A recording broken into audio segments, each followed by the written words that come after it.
עולמים, ויצרו בצרור חיים את נשמותיהם. אדוני הוא נחלתם, בגן עדן תהיה מנוחתם, ויעמדו לגורלם לקץ הימין, ונאמר אמן.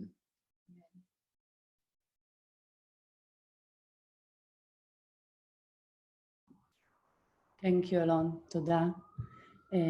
אני מזמינה את מיכל דיבון. I invite Michal Devon, reporter, journalist, and an anchor at News 12 in New York, and Shachar Azran to share with us their project. Thank you very much, Ruth. Thank you for hosting this event. I know it seems like we're all very isolated, but I also feel like we're all very much together these days. I'll just introduce Shachar, who I'm very happy I can also call my friend. He's a photographer. He has a distinguished international career, has covered political events, entertainment, professional sports, everything in between. And he also visited Auschwitz over 20 times with various organizations, including the FIDF, the World Jewish Congress, Chelsea Football Club.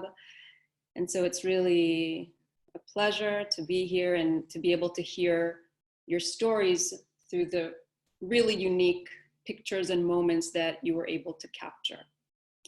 So we will conduct this in Hebrew and in English upon Shachar's request.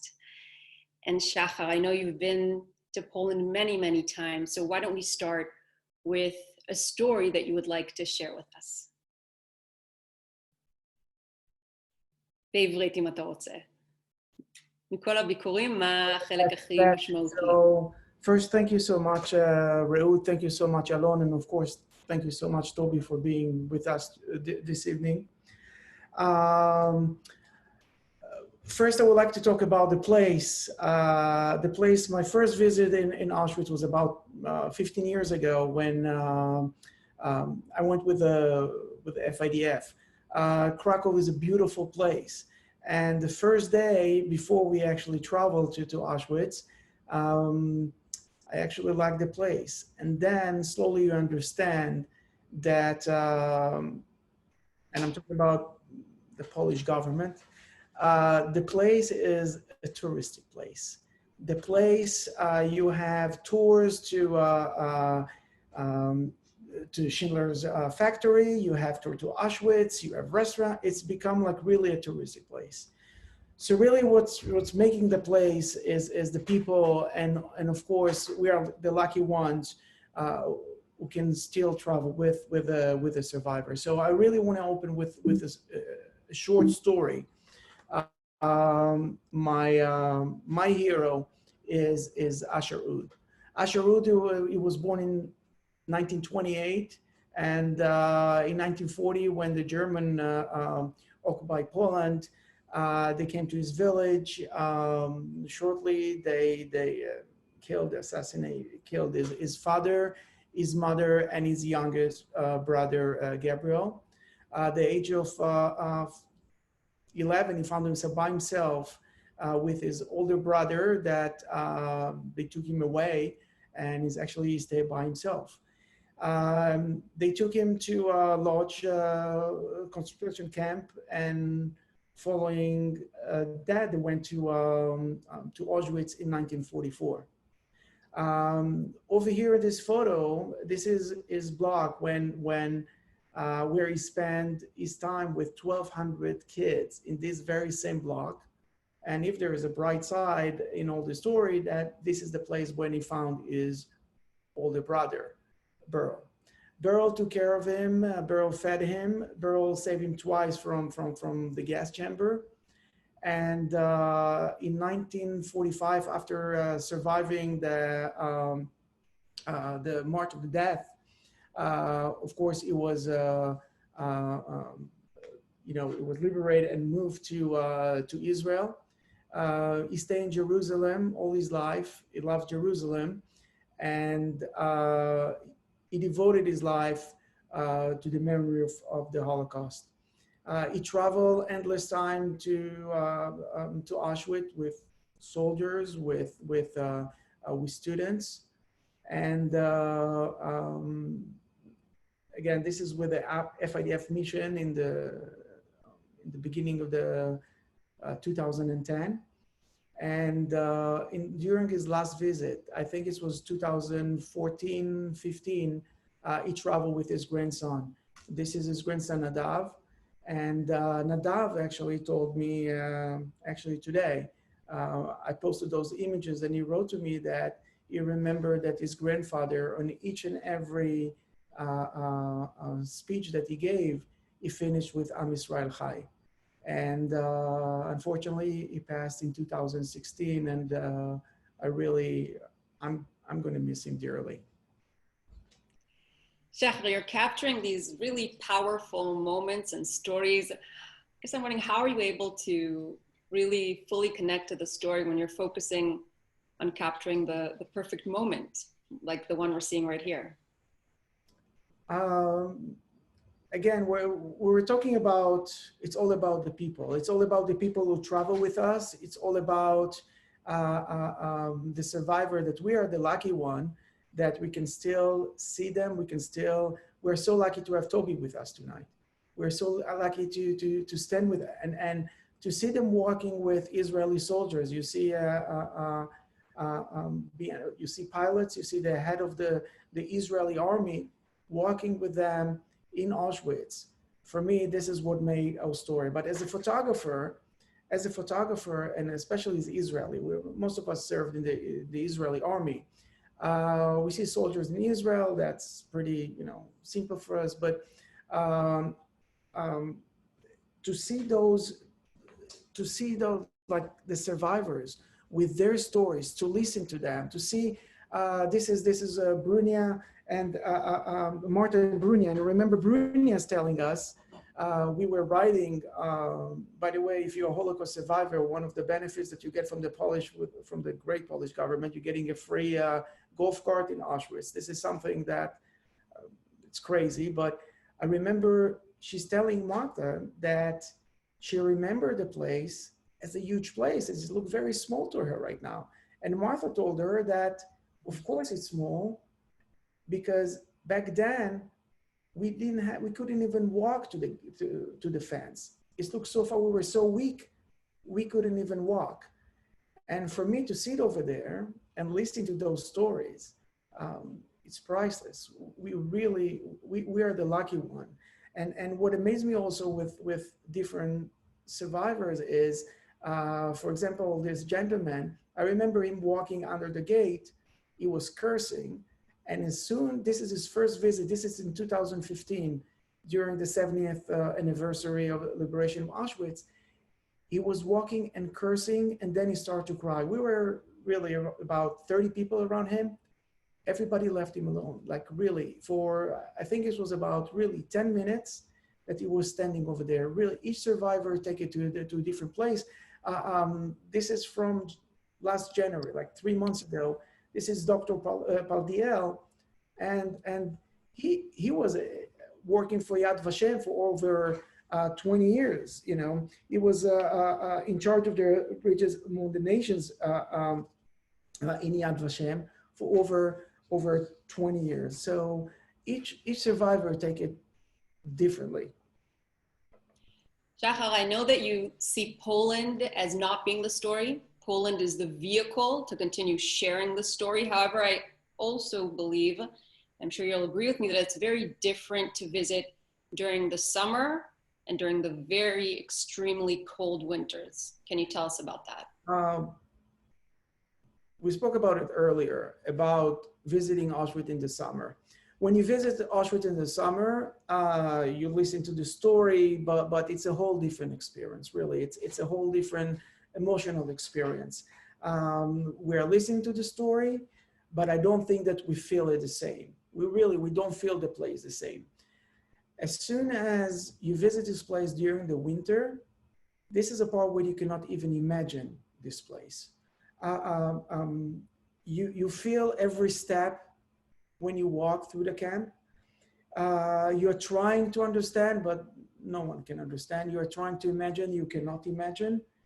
And I remember in one of our last visits to Auschwitz with FIDF, it was started like pouring over there. And there were like discussing, should we cancel the march? We shouldn't.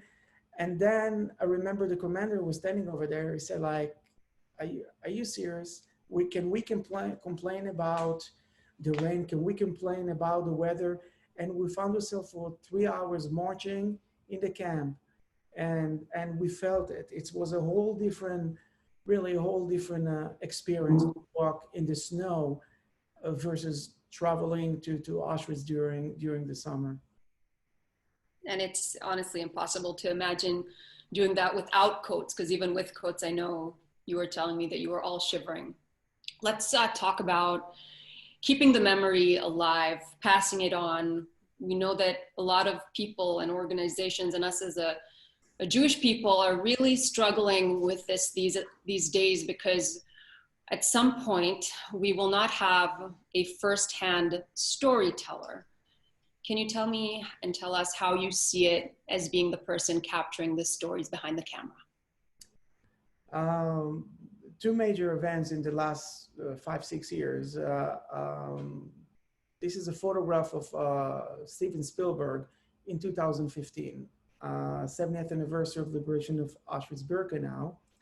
And he, together with World Jewish Congress President Ron Loder, brought over 300 survivors to Auschwitz.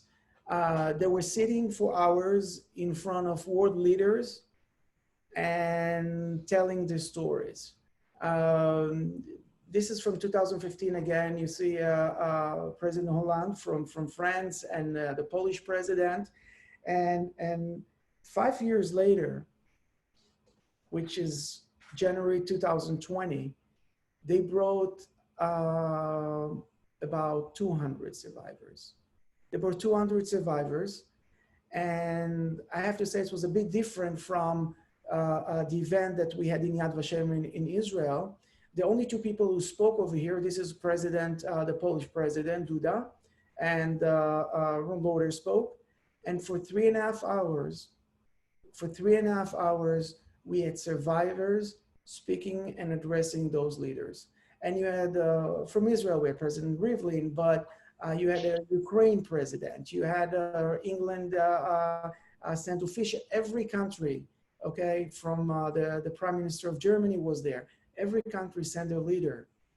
And it was so important to talk about it, and especially today with all the anti-Semitism, you know, and I can tell you that they weren't comfortable over there. And for 3.5 hours, over 200 million viewers watch live this broadcast. And of course, from New York, we had our, now we have, to mention our great governor, of course. He spent about 3 days with them in Auschwitz as well. Shachar, you've captured the most intimate moments. You've captured Holocaust survivors who are visiting Auschwitz for the first time, sometimes with their families. You're seeing children and grandchildren. Maybe share some of the challenges in capturing such an intimate and powerful moment. So again, we go back to the fact that most of us serve. We have 2 minutes. Okay, I'm sorry. We just no problem. So we'll do it pretty quick. So I'll show you a few images, and I'll tell you that for me as a photographer, it's really hard to decide if should I pick the camera or not, photographing my friend, thinking about his grandfather, or to be in front of his face, the soldier. This is a very intimate moment for him, and for me as a photographer, it's pretty hard to make a decision, should I take this picture or not. But I understand the value of those images. Over here, we see survivor, Mr. Greenberg from Philadelphia. We just walked between the fence, and he just like picked his sleeves up and he showed his number. And we have actually kind of happy moment, like when he had such a great time with the soldiers, and this is for me a priceless moment of him being there with an Israeli pilot. All right, so Shachar, since we have to push forward, let's jump maybe to, and you can show us maybe pictures on the way, but I'd love for you to tell me about a significant experience and then show us one final picture that summarizes your entire experience filming and shooting all these years in Auschwitz. Okay, that picture was taken in December. This is Angela Merkel, the chancellor, the German chancellor, first visit to Auschwitz. And you know, few times in my life, I felt when I took a picture. And I felt it when I took the peace signing photo with Rabin, Clinton, and King Hussein in the White House. I felt it as a photographer. And this is another moment when I saw her walking. She donated $60 million that day to the Auschwitz-Birkenau Museum. So for me, it was a very, very special moment to be with the chancellor. This is again, she spoke to the survivor, she spoke to the press, and it was a significant moment for me. The last photo that I'll show you is a photo of the survivor. I was walking and I saw, this is the Israeli, the head of the submarines in Israel. He was walking, he saw Gita, and he saluted her. And for me to see her eyes, and we have no idea what she's thinking at that moment, but I know that at this very same moment, I felt his commitment. He knew that he's doing the right thing, that he's serving Israel, and we all felt this moment. So I'm sorry it's short, but we're all looking forward to your Toby, I think. Thank you so much. Shachar, thanks so much. And yeah, I agree. We are so looking forward to hearing from Toby. Toda rabba, Reut, back to you. Toda, Reut. תודה שחר ותודה מיכל. I'll share my screen. Thank you. את טובי אני הכרתי לפני 5 שנים. 5 years ago, I met Toby when I looked for a Holocaust survivor to help me be part of this project, Zikaron Basalon. The moment she answered the phone, I fell in love with her. And I told her all my deep personal stories about the relationship I had with my grandma Eva, which were a Holocaust survivor, and my grandfather Shimon Ochaizer. And you know those moments that there is this connection that you cannot explain. That's what happened to me when I met her 5 years ago at my living room. Back then we were 20 of us, and I think most of the 20 that were back then are here tonight. And I feel so thankful for knowing Toby and for having her part of my life. She's a real inspiration for me. I love you. And I want to present 1 minute about Toby before she will share with us her story. Thank you. I am a Holocaust survivor. I've lived through the worst of times. Now I live to tell about it. These young people are about 15 years old. I was young once too, but my life was very different, and I want them to know. My family and I hid in a barn for 2 years. A woman named Stephanie struck. Toby,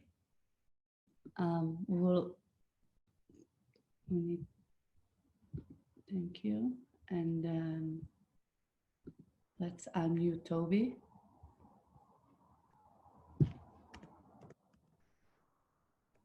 Yeah. Okay. Hi, Toby. Everybody see you? Yes, I'm here. Okay. Thank you. You can start. Okay. Thank you for having me. And you know, when I met you, I had the same feeling, a feeling of mutual understanding, and something clicked that you are an unusual young woman that I met, and I enjoy every time you call. I never can say no to you. I'm delighted to be here. Although I'm not sure I'm comfortable talking to a computer, but I'm looking at you, that helps a lot.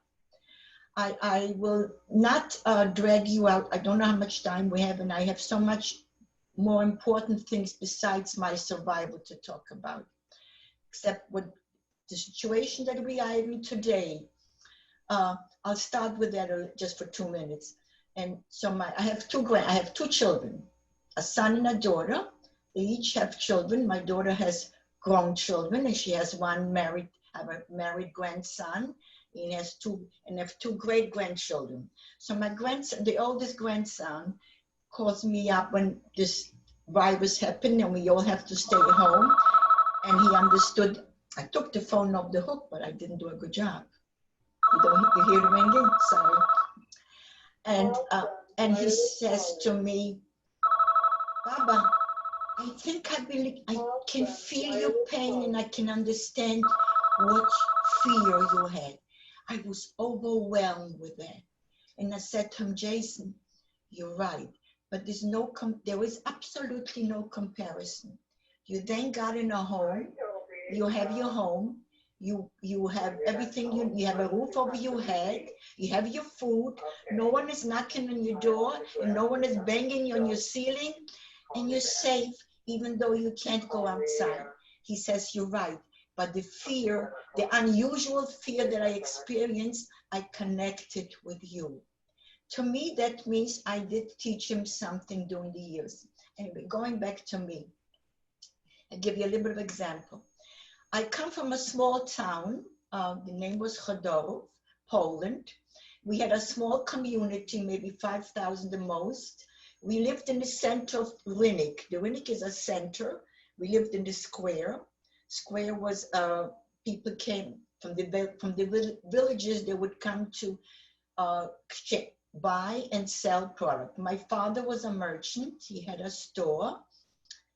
We lived in the same building as my paternal grandparents. His sisters and brothers all in his father's building. We had these 2 rooms, that's all I remember. But my father had a store. My father was a soldier in the First World War for the Germans. He wore a German uniform. He was 18 when he was drafted. When he came back after the war in 18, he was telling us how bad it was and how bad it was, the recession. Money was worthless. You needed a sack full of money to buy a loaf of bread. But life was okay, evidently. When he started to make a living, he got married, had 2 children. My mom helped in the business. I had an older sister. Her name was Betty. She unfortunately died young of breast cancer here in the United States. She has 1 son, Nathan, my nephew. We were very close, so there was a loss. It was a close-knit family. All I remember, I was young. I was born the year Hitler came to power, 1933. So 1939, I was young. I didn't understand what fear is. But I think I understood the fear when the Germans walked into our place in 1941. In the same Rynek that we used to associate with life, with business, with people had stores, and it was alive. That's the Rynek when the Germans walked in 1941, excuse me. Russian walked into my place in 1939. Europe was divided. So from 39 to 41, we had the Russians. That was okay. Life was still okay. I will have to talk a lot about my father because he was the one who led the family. I was very proud of my father. He was an unusual, smart, good man. And the fact is that we made it thanks to him. Before the Germans came in, before the Russian even came in, he knew that he has to close his store, have less of a bourgeois look, of a rich way look, We didn't have a house. We lived in the same building as my grandparents, so we had only 2 rooms, but he had the store. So what did he do with the merchandise from the store? He hid it all. Sex, huge big of sex material. Remember, he hid him. He put him away in the basement, so for a time that if we ever need him. 1941, when the Germans walked in, we were all the Germans asked us to walk into the center of town. All of us. My father takes my sister and myself by the hand. They will walk into the center of town. All the Jews are there. I want you to picture that like a Times Square, for instance, a square. All the most Jews lived together next to each other. It was like, I used to call it our own made ghetto. And as we walk in, all of us standing in the center, that's the day and that's the moment I think I started understand. At that time, I'm 8 already. I started understand what fear is. I looked at my father and I realized some changes are there. And the Germans are giving us orders.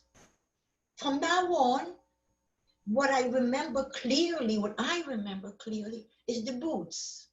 Why? Because I was so short and all I could see is the boots. And you know what? To every young survivor like myself, a hidden child, when we discuss the war, we always remember the boots. We all remember the same boots. They have a symbol in our mind, but their voices and the way they were dressed, giving us orders. You, from now on, you no longer have any rights. You have no longer citizens. You have to wear an armband, 5 inches wide, a blue star in the center. Everybody goes to work. Whatever you have is ours, but not the voice that I'm talking, but a different auditory voice that looked down on you, dehumanized you right there on the spot. You felt fear. I felt fear, and I kept my father's hand very powerful.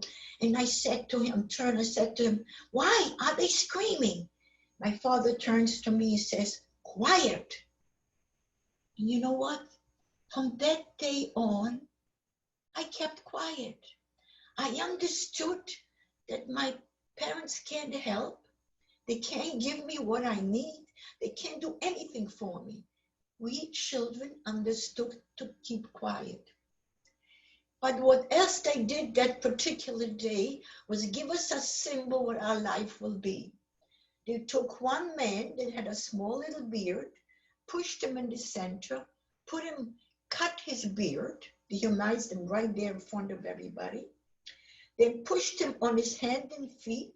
A German puts his foot on his back and says to us, from now on, this is who you are. You have no rights to live.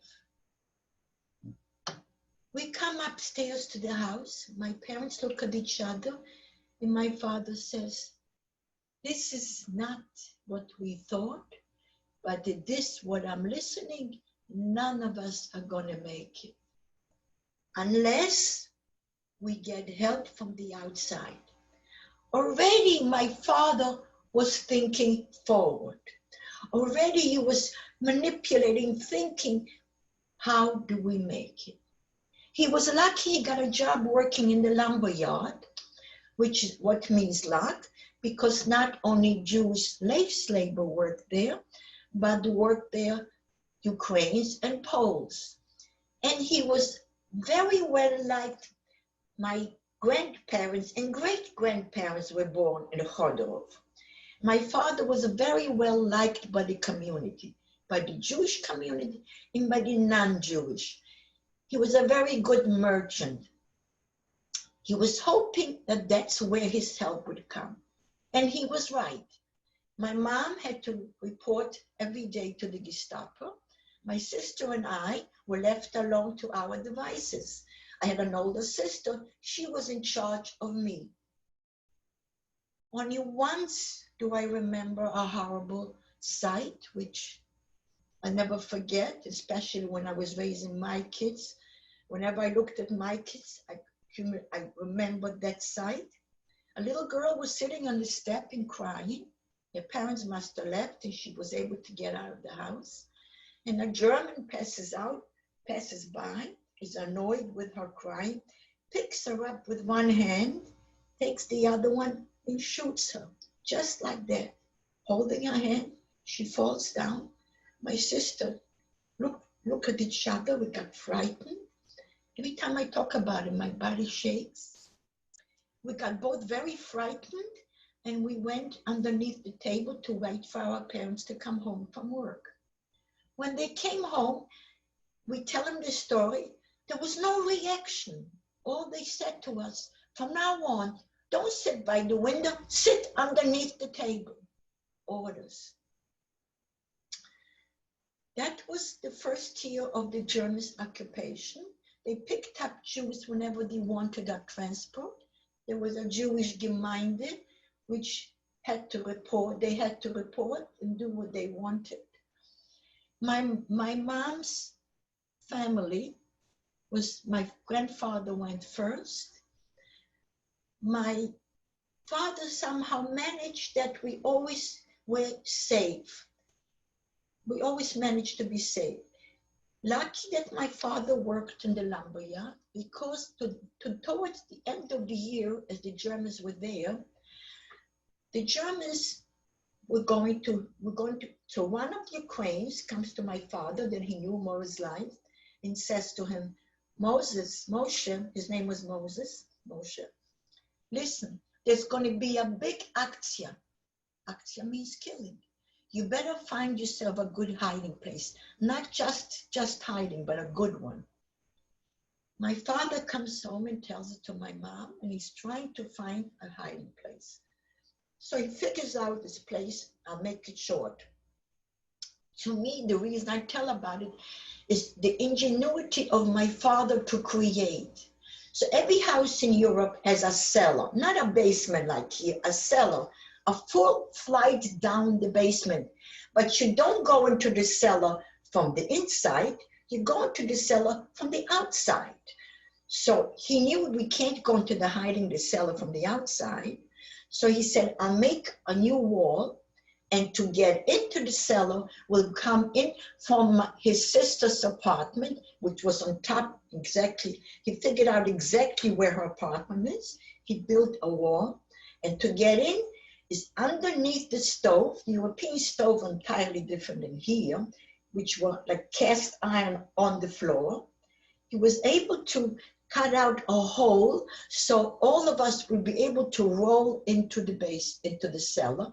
Then he made a platform, put bedding on it, so when we roll into it, we should not fall and break our legs. To get into that cellar was like a round, you had to squeeze in to get into it. Sure enough, the same guy tells my father, I think it's going to be this weekend. So he comes on Friday night and we go into this hiding place. We go all four of us, and he takes in his sister and his 3 children, 2 boys and an infant baby girl. My aunt takes a pillow in case the baby cries. She should be able to put and quiet it. My paternal grandfather did not want to go into the hiding, so my father left him in his sister's apartment. Sure enough, Saturday early morning, we hear boots screaming. They're picking up the people, whoever was left in the other apartments. Late in the afternoon, they're coming into my aunt's apartment and tell my grandfather to get up. He says, no, it's not a problem. They shoot him right there. We heard it. Very, very late in the afternoon, we thought we might be finished with it. The big cellar door opens up. I was not the youngest, but I guess I was too far away from my mom. All I did is very, very quietly and say, just like that. And the Germans must have heard a noise. So my mom grabbed my hand and they started walking down the stairs with a flashlight. My aunt put the pillow on the infant, she shouldn't scream. None of us were breathing, because if they came down the basement, the cellar, they might see it's a new wall, although my father put a lot of junk around it, but still. But as they were walking down, a big cat jumps out and gives a big meow, and the Germans start laughing. Oh, it's Eunan Katze. And they walk out of the cellar. We realized we made it.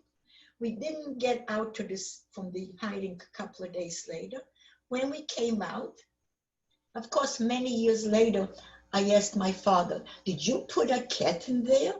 He said, no, that's a cellar that we keep everything. There's food there, there's mice, there's cats, there's everything there that you want to know. Of course there's cats. But we were lucky that the cat jumped out at the right moment. Right after the first big Aktion, the Germans said they're going to relocate us. Germans used language of deception. But even if he understood the deception, no way was it easy for you to find anything else besides to follow. There was no help from anywhere.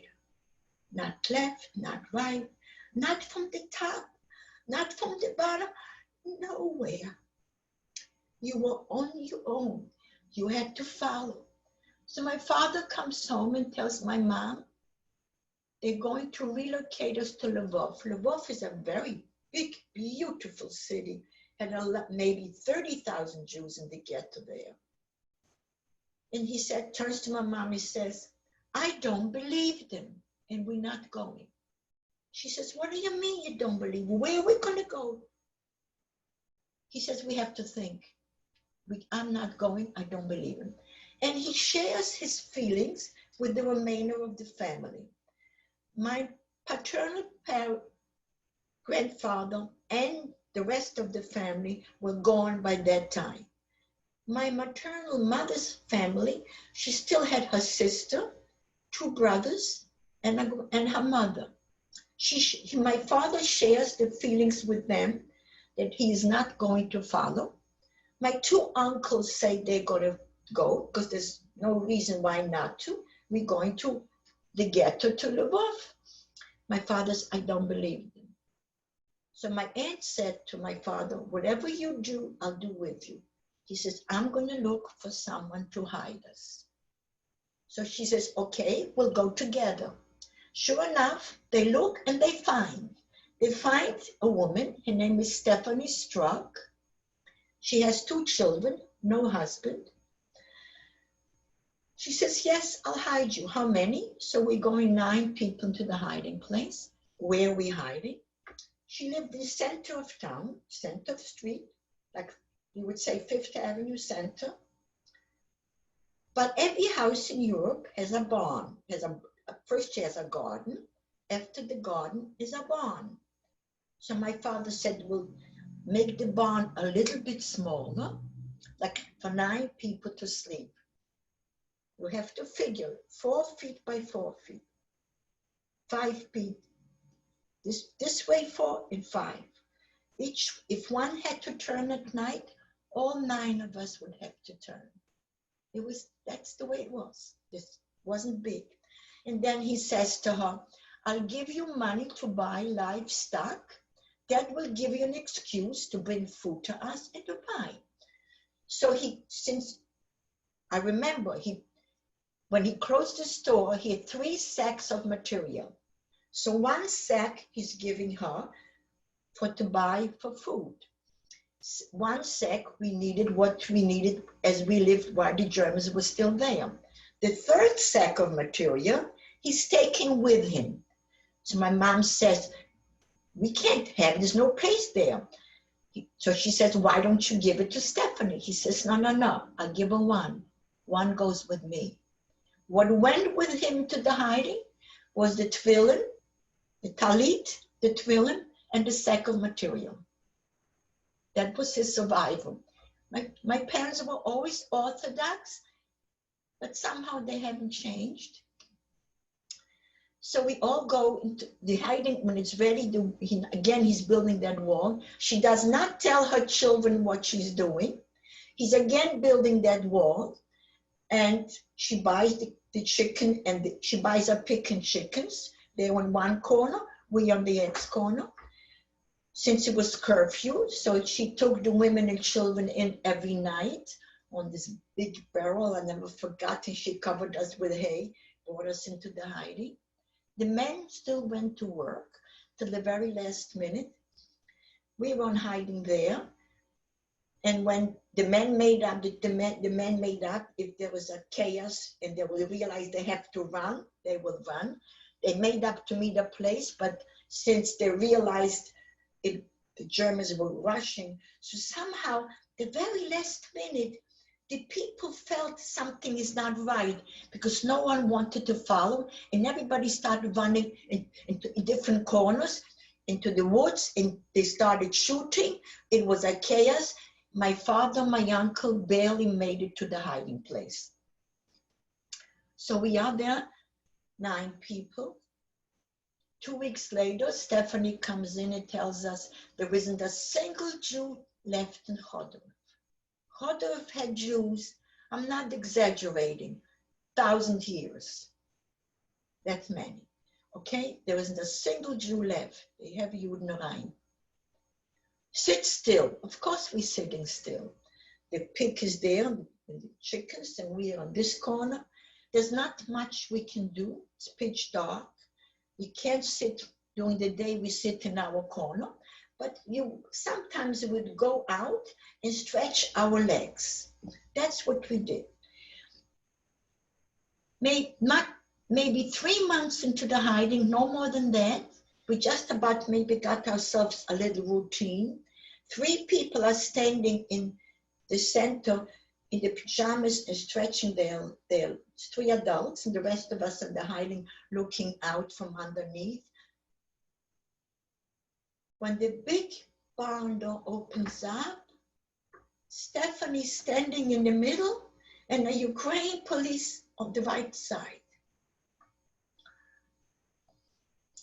I'll never forget that sight. She sees, okay, in the barn is pitch dark. When you open the door, the sun shined in. The pig and chicken start running towards the door. She knew she has Jews there. She knew she has people. So she is freezing. The Ukraine did not see us. 2 reasons. The pig and chicken stopped running towards him. He was purely blinded. I think it was a miracle, but I'll say he was blinded by the sun. Oh, a miracle. She's standing frozen for I don't know how long. She can't come to herself. She finally unfreezes and she closes the barn door. He goes away. She goes away. She comes back an hour later and says to us, "You have to leave. I can't hold you. I am scared. My kids don't know. My father tells her he did not see us, otherwise he would take us." She says, "No, you have to go. I'm sorry, I'm leaving the barn open. You have 2 days, you have to go." My mom and my aunt, 2 women, they dressed like babushkas and they tried to go out in the city to see if someone would take us in. No one even opened the door, and if they did, one guy said to my mom, "I will make believe that we didn't see you," which was good. Because the order was, if you see a Jew, you have to report. And he said he will make believe he didn't see her. They both come back and said they found nothing. There's only one chance. We have to go to the forest. There is a forest. We are in the middle of town. We have to pass the other half town, pass a little water lake, small lake, you can pass it. Then is a forest. You could hide in the forest. In fact, some young people went to the forest and they made it. They had 2 bunkers there. So that's where we're planning to go. As we're getting dressed, will never forget that. My mom and my dad, my cousins, my two cousins were younger. One was 4, one was 6. I was at the time already more than 8. My sister was 10 and a half. And my grandmother, she was a feisty woman. My parents looked at each other and came to some kind of conclusion, because my father says to my mom, I have other plans. Let's see. My sister's name was Betty. Betty is old enough to understand. So he takes out a piece of paper. He gives her addresses to go to people that he is sure will take us in. One of these will take you in and hide you. And then he says to her, I know the war will end, but I don't know when. And I know there are going to be survivors. It has to be. And they're going to be looking for others. So if we don't come back, you are to go out from here, you look for the survivors. And then he gives her 2 addresses. I had an aunt, my mom's sister in Palestine, and my father had a brother. How did I get them there? I go back 2 minutes. They were Zionists, they were single people. They belonged to the Zionist organization in Chodorov. They had a visa. They were both able to get out. 1937, they both got out to Palestine. I remember them leaving. So I had an aunt and uncle in Palestine. And my father had cousins in the United States. He gives my sister all the addresses. If we don't make it, you two go here or here. As we say, my aunt and uncle could not do that with their children. They were too young. As we are saying goodbye to each other, Stephanie, to me, she was not a normal person. She was an unusual. To me, she was an angel. She was way above human. We never called Stephanie by her name. We used to call her the Prize. I hope you know what Prize means. Prize means princess, the savior. So Stephanie realized that we have a small chance making to go out.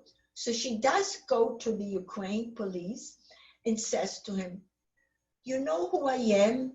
I'm so-and-so, you know my family. Why did you come? What were you looking for? He says to her, you bought livestock. My job is to register it. That's what I came for. And she again questions him, and he gives her the same answers. She realized he did not see. So as she's walking home from him, she knows we're leaving tonight, and she can't chase us because she knows we're not going to make it. She comes home. She has 2 children. A girl's name, her name was Stephanie, like her mom. She was 19. And a boy's name, Tajik. He was 16 and 19. She tells the children who she has in the barn for the last 3 months and what happened the afternoon, and that we're leaving tonight. The 16-year-old boy, Tajik, turns to mom and says, you can't chase them. They're never going to make it. I will help you. Maybe together we can save them. You know, when I talk about the incident, I'm sad. But when I talk about Tajik, a sigh of relief and a sigh of pleasure and a sigh of comfort comes to me. A 16-year-old boy, I could say, saved my life. Sorry. Anyway, Tajik tells us, opens that door, he says, I'm here. We look at each other and there's nothing to say, but he says to us, this is not a good place. Can't stay here. We need a better place to hide. So he goes up to the attic in the barn, 2 layers higher, makes it much bigger, fix much more hay in. So us children, we could stand, but we could sit comfortably. We can sleep comfortably. And what he did, barns are made out of wooden panels. So he takes one panel, cuts the inside out, so we 4 children should be able to see the world. That's where we sat for 2 years. We had mice, we had lice, we had rats. We were hungry to a point that I never forgot it. I still remember the hunger. But we made it. We had 2 years of every single day was a miracle. My father, he never wavered from his religion. He had a calendar. He knew what the holiday is. He knew when Friday is. He tried to teach us as much. That's where I learned to speak, because I never spoke Yiddish. That's why I learned. He taught me the alphabet, so I learned how to write Yiddish and speak Yiddish. And he made sure to teach me the multiplication table. In case we make it, what grade can I be fitting? Very important. But he also showed us values, who we are and what we are. When it came one time, food was scarce, but we didn't blame her. How could she feed 9 people? Where could she buy?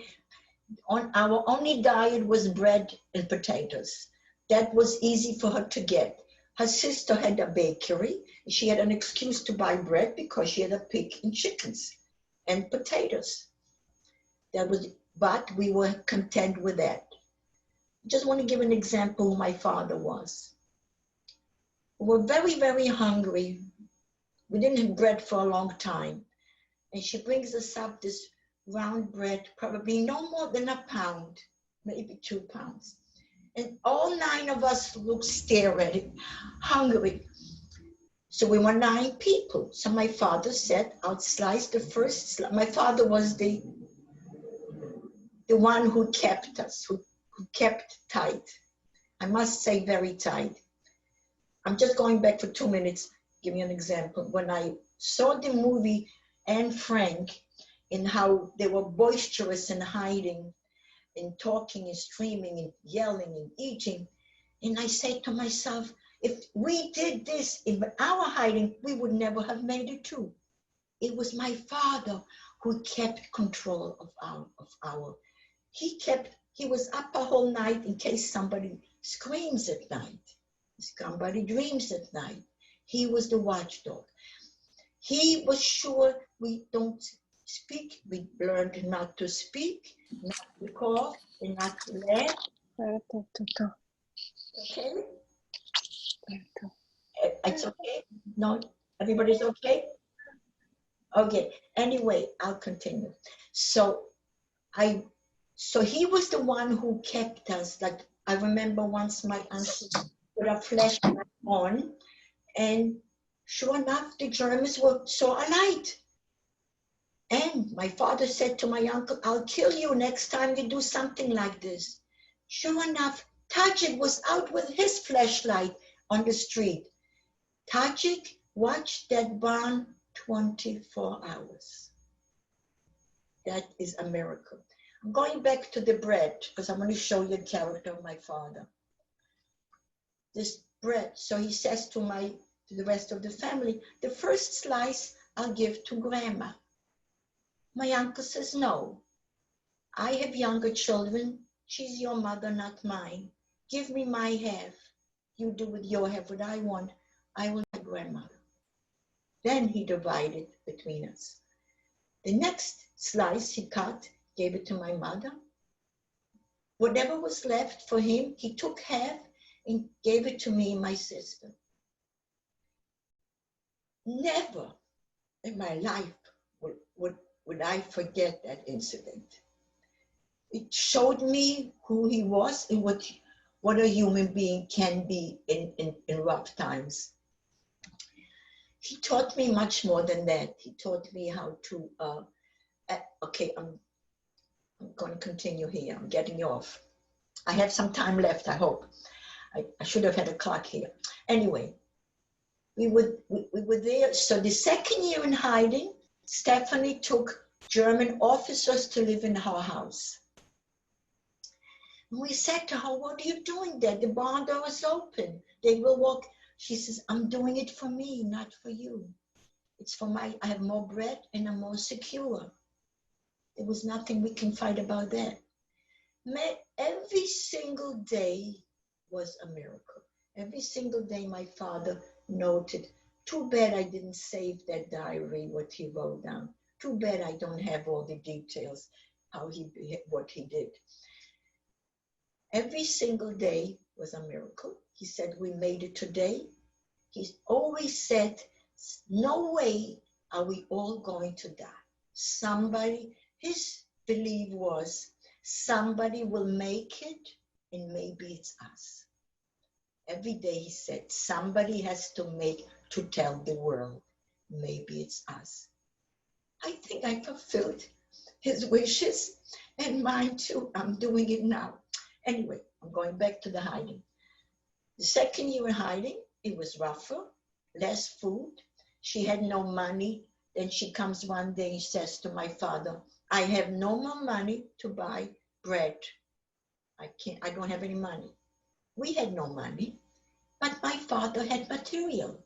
So he takes a piece of material out, gives it to her, and she turns to him and says, I thought you told me you gave me everything. So he said, I saved some for an emergency, and this is the emergency. So she knew he has more. Of course, she came for more. It's okay. So that, again, that material that he saved, again, saved our life because she had no money and we had no money. The material saved again. We had food. She sold the material and we had food. Each day was a miracle, but somehow we made it. We kept busy. My grandmother kept us busy. She taught me how to crochet and knit. And my father kept telling us what life is and who we are and what we are. And when I asked him the question, which was often, what did you do wrong? Why are we here and I can't go out and play with these kids?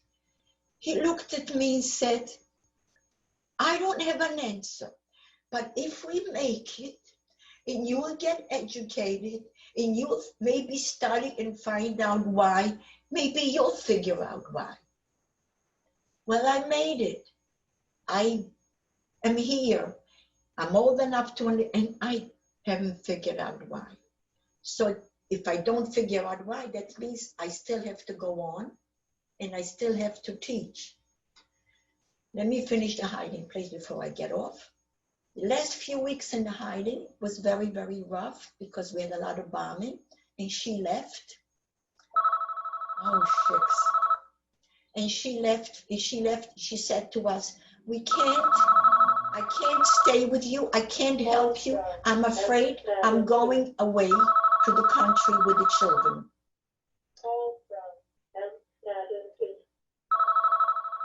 I'm waiting for the phone to stop. I'm sorry. Anyway, so but we are left alone in the Germans with us and we have no food. It's a few weeks. She says, I'm sorry, I can't help you. 1 minute. As suggested of Segula of the Holy of Yisrael Balshemtov, we are asking all of the Tzibur to unite as one. Sorry, can't do it. Try to erase it, but I can't. Sorry. Please feel free to purchase the letter. Oh my God.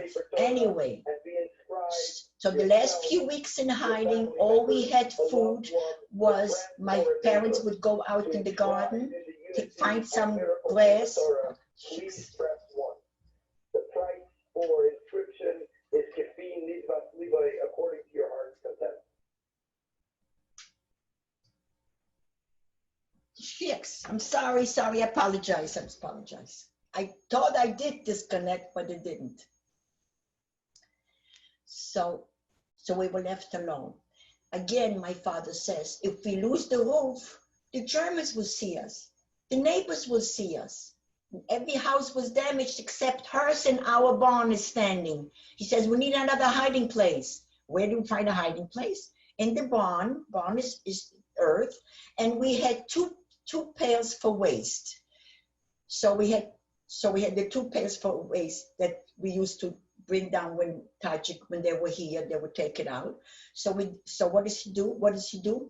We'll dig out a hole in the barn, down in the barn, and the earth we put it up where we were, enough for 9 of us to sit, 4 of us, the adults, and the children on top of us. So that's when the bombing started badly. That's where we went into hiding. That's where we were when the Russians walked in 1944. I think it was June, it was warm. And we heard voices, Ukraine, Russian. We were sure it's Russian because we knew the war was almost ended. And again, but we were afraid to go out. So my father's the first one who goes out, calls out, and he looks around and it's the Russians. They'll help us out. None of us could walk. And the Russians look at us and say to us, oh my God. And we wanted food. And they said, don't eat. If you eat, you'll die. Again, we were lucky. We were so hungry. And they said, you must go to someone's house to nourish you, or else you're not going to make it. So we split. We went to one, my father, the Russians helped us, went to one that my father knew, and my aunt went to someplace else. And I'll never forget, the woman took us in and she looked at us bewildered. How did you make it? Moshe, how did you make it? He didn't want to tell her where we were. So she gave us a bath. I will never forget the bath. After 2 years, a bath. And then she gave us clean sheets and she nursed us to health. It didn't take long. We were very anxious to get out to find out who else made it. When we finally came out, 31 Jews made it in Chodrev. All were in hiding by non-Jews. In a group of young people who were in the forest. They had 2 hiding places. They might have been maybe 15 or 20 at first, but only half made it because one half was found out and killed, but one half made it. With the guys from the forest and people in hiding, 31 with the children, 5 children and 31, and all total 31 people survived out of 5,000, all in hiding by non-Jews, not come back. So that's when we asked, what did the Germans do with the Jews when they put them on the train? My father was right not to believe them. What did they do? They took the Jews outside of the city and shot them all. They never brought them to Lvov. My father was right not to believe. We stayed in Chodrev till the war ended in 1945, just like my father predicted. The war ended, came looking for survivors. And that's by itself a story to tell, how we came over to Poland first. And from Poland, we crossed borders. We came over to the American zone.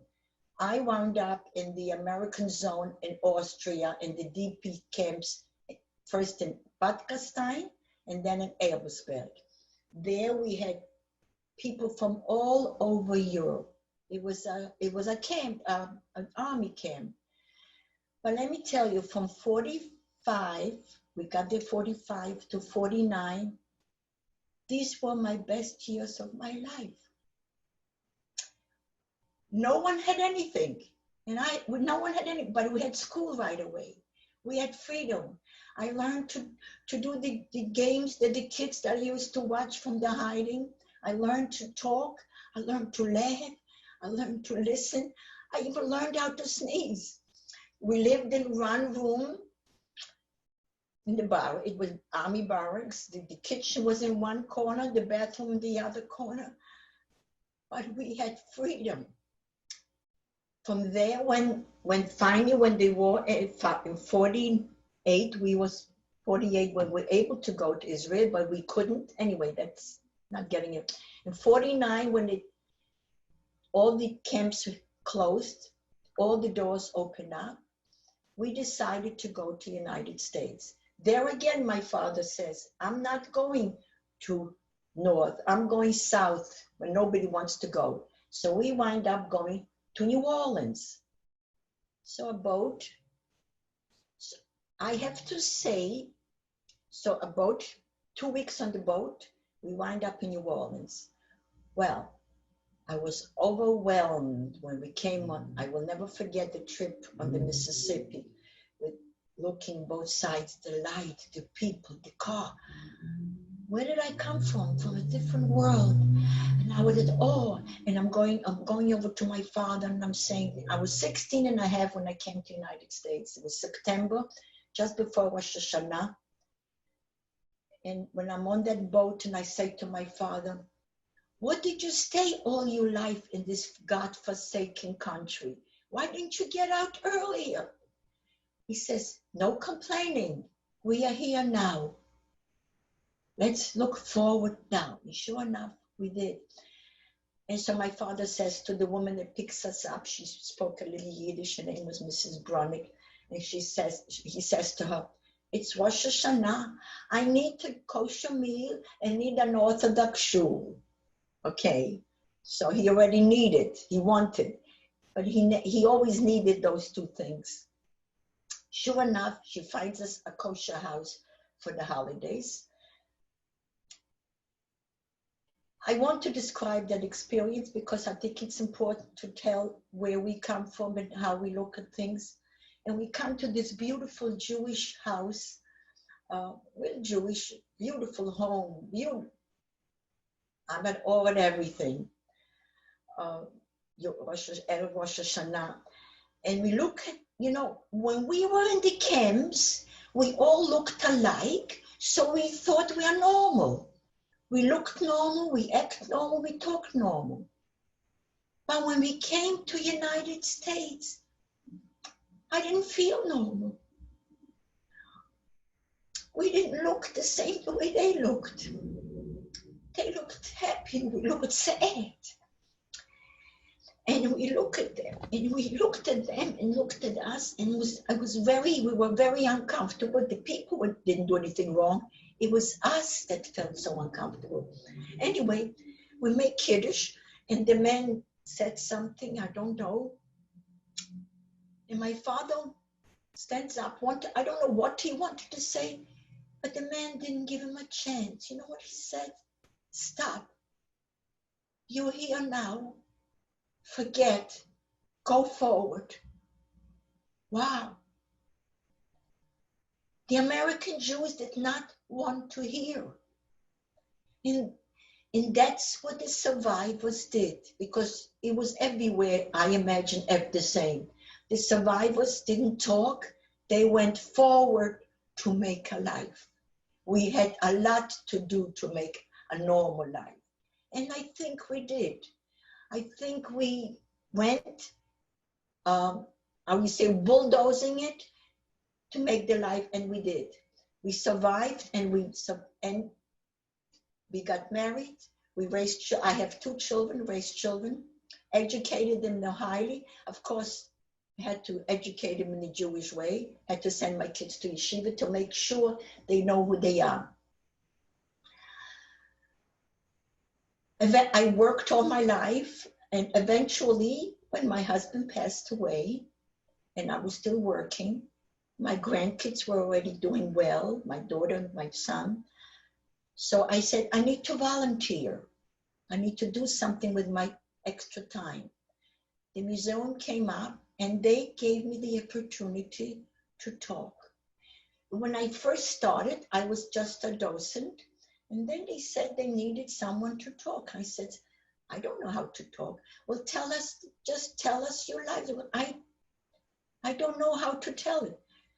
So she said, just tell me what you went through. What do you remember? Well, I slowly started telling her, and she said, you told me perfect. You don't need to write it. Tell it. I fluctuate my telling, and I started talking. And the more I talk, of course, the better I get at it. But I still have my soft spots. But I do think I do a good job talking to children. When I speak to higher grade children, I communicate well.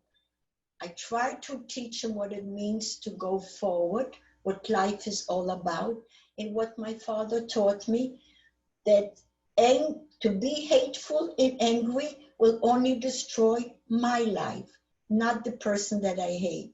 So I learned not to hate, because the kids always ask me, do you hate it? Well, no, I have no hate. I have memories. I have visions, but not hate that I would go out and kill. I remember one child asking me, did you ever want revenge? It was a high school kid. I looked around and I said, I have my revenge. I have children, grandchildren, and great-grandchildren. They're all Jewish. That's my revenge. So later on, kids usually write letters. So later on, she writes and she says, I never knew that you can have revenge without killing. So I taught something. The Jews can have revenge without killing. My revenge is to teach. There's many kids. One child the other day, not long ago, asked me, did you miss your childhood? I looked at him. I said, yes, but I lived my childhood through, not so much my children, because my children, I was still very preoccupied, but through my grandchildren. I remember I had fun with my grandchildren when I didn't have what I didn't have. I played in the sand with them. I would go down the slope with them every place I could. This was my youth, what my children had. I tried to teach, tell. Not my children, I started very early telling. I remember when I had my children, when they were very young, I was okay, but when they got a little older, like my age, like 8, 9, I said to myself, oh my God, where was I at that age? What did I do at that age? And I tried to give more than I tried to give all I had. I felt I have to give because that's the only way we'd be able to communicate. I made my mistakes with the kids, of course. No doubt, the second generation has hung up from us, no doubt about it. Should I stop here, or you want some questions? I don't know how much time I took. Where do you want me to go from here, Ruud? Wow. Does anyone have a question that you want to ask? There is a guy here that you want to ask a question. Hi, how are you? I'm okay. Happy to be. I am thrilled. Let me tell you, I love my life. You know what I do every morning?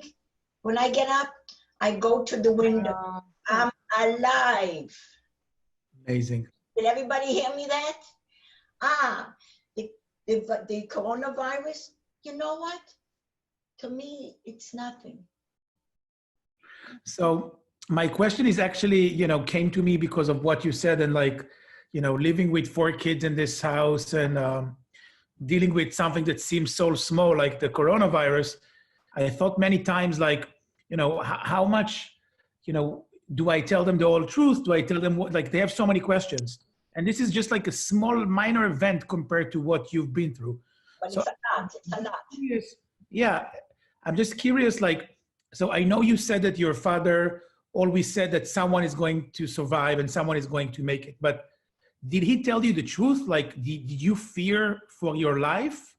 Or he always said it's going to, do you remember that fear? Or he was always there and Very good question. Yeah. Very good question. You're right. I can't describe that fear.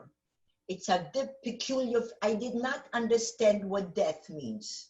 I saw that child killed. I saw others, but now 8, 9 cannot understand what death means. But I did understand because I saw my grandfather. But I many times tried to figure out what my fear. Fear, first of all, when I looked at my parents, I knew it's fear. Fear of talking, fear. I can't answer very honestly to that question. because fear was there. If I will die, somehow I always had confidence in my father. I can't explain that.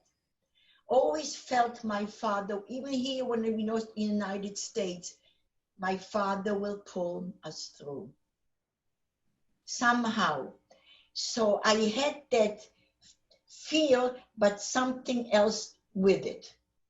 Hope, but he gave me, or he was so sure that someone has to make it and maybe it's us. I did not understand in case I don't make it. I was many times thinking about what did I understand. But I think what I understood is to trust my father. Did I give you a little bit? A lot. A lot. But you should tell the children the best way you know how. Because they will ask, you have to tell them. Depends the age. You have to tell according to the age. You should tell what it means to be isolated and why you can't go out. There is this, you should tell. Kids are very smart. You can see I'm not stupid. I grew up okay. Toby, there is a few questions. If you know what happened to Stephanie. Okay, yes. Oh, I want to tell you that. Oh, very important for me. This story. Yeah. We always we gave them what when we left them our houses. We had a house, my aunt had a house, my grandma. Not give him. Went to court legally to sell him because she was afraid to take. My father, we had food right away because he had a piece of material, remember?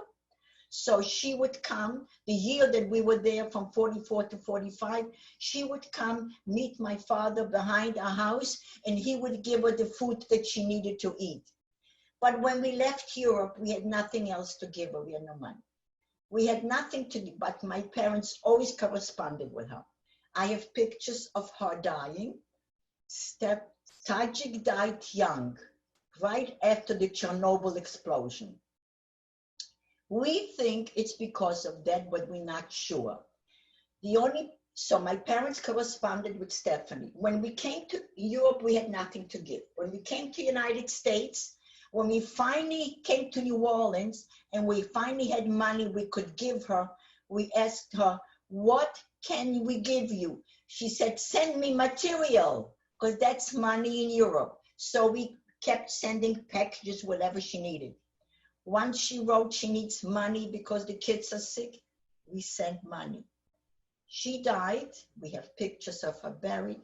So my parents died. My sister took over to send. My sister died. I was left. I didn't correspond with them. I only speak Polish. I don't speak Ukrainian. I speak Polish a little bit. I lost contact. So I took my two cousins from Israel, my other two cousins, the 4-year-old and the 4-year-old and the 6-year-old. The 4-year-old that never spoke for 4 years and for 2 years in hiding came to Israel and became an Israeli pilot. Okay? So they went to Israel, we went to the United States. So my two cousins, we went back to Khodorov and I found the great-granddaughter from Stephanie, not great-granddaughter. She was married, she has 2 children, and when we met her with the guide that found her, she lived in Lvov, we went Khodorov, we went to meet her in Lvov, when he said to her, there was 3 women from the United States that want to meet you, she says to him, what took them so long? That means she knew. I was very happy about it. So we met, and I promised to send her as much as I can on one condition, if she tells her children what her great-grandmother did during Second World War. She promised. I am still sending money till now. I can send cash, money. I go to the bank. It's easy to send money, whatever it costs, every 3 months or whatever I have. She's my biggest charity. I did not forget. I will never forget. I owe my life, my pleasure, my everything to Tajik and Stephanie. I answered that question. I'm glad I did. Okay, next one.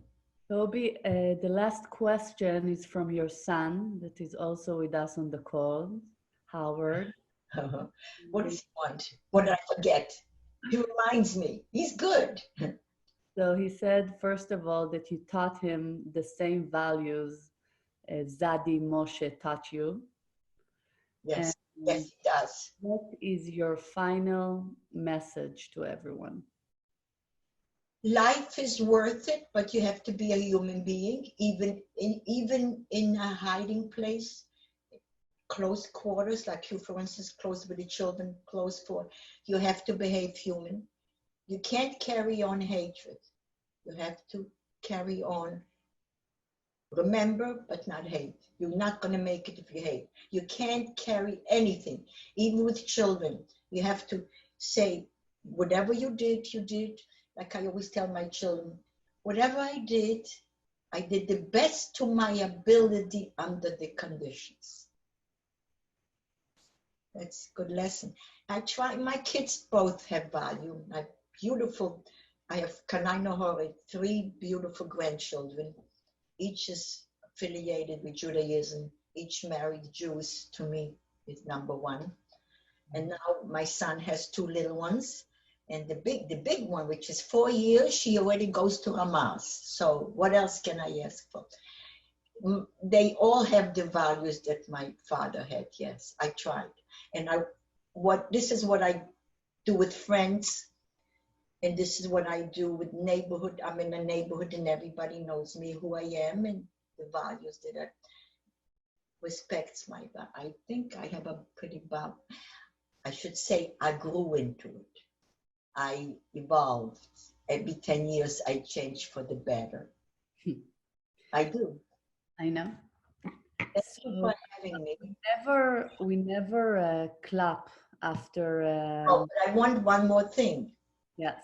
From all the kids that I talk, I ask one thing from them. You have to be my witness. I will just about be the last one of the survivors. There's nobody in front of me, I should say.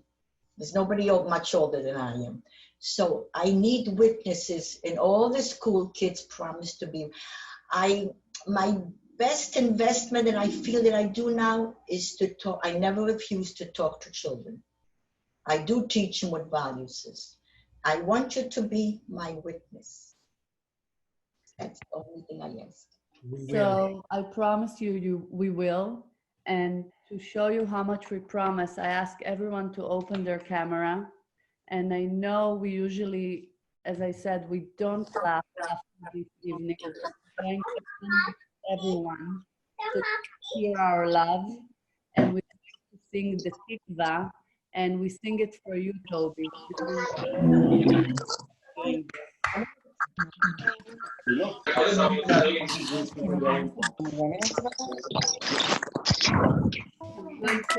יש פעילות סוף. הולכים לשיר את התקווה.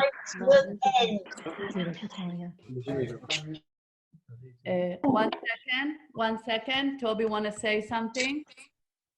Yes, one second, Toby, 1 second. That shall pass. The coronavirus will go, and we'll make it and learn a lot from it. Enjoy, make the best of it. Give the best and enjoy the best. It shall pass. Toby, we're going to all stand up now and sing the Tikva with Karin. I love you. Thank you so much. Thank you for having me. No, we will still. Can you start, please? Yeah.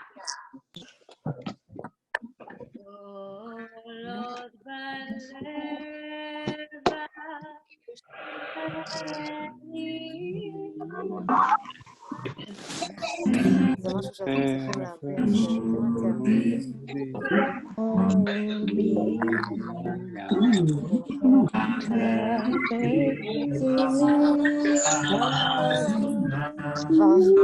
הכי טובה שאתם יכולים לעשות זה לעבור אתם תהיו במצב של שנאה ושל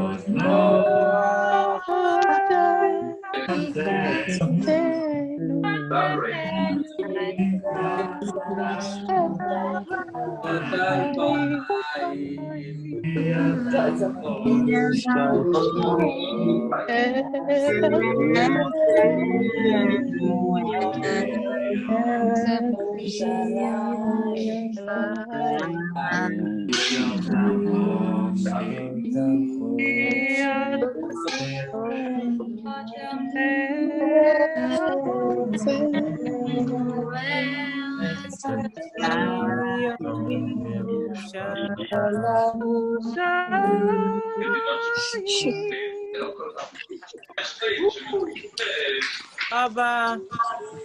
Toby. Thank you, Toby. Thank you, everybody, for joining. Stay safe. תודה רבה. תודה, רעות. תודה. היה מקסים. תודה טובי ותודה רעות וטל. טובי, thank you so much. Toby, thank you very much. טובי. Thank you. You are Toby, inspiration. Thank you, תודה Toby. תודה רעות. Thank you, Toby. Thank you very much. Thank you. It was very inspiring. Thank you very much. Thank you. Toby, you're an amazing person.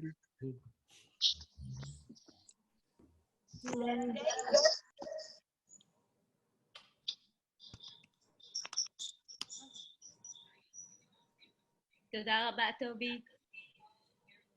We're waiting for the movie. Oh.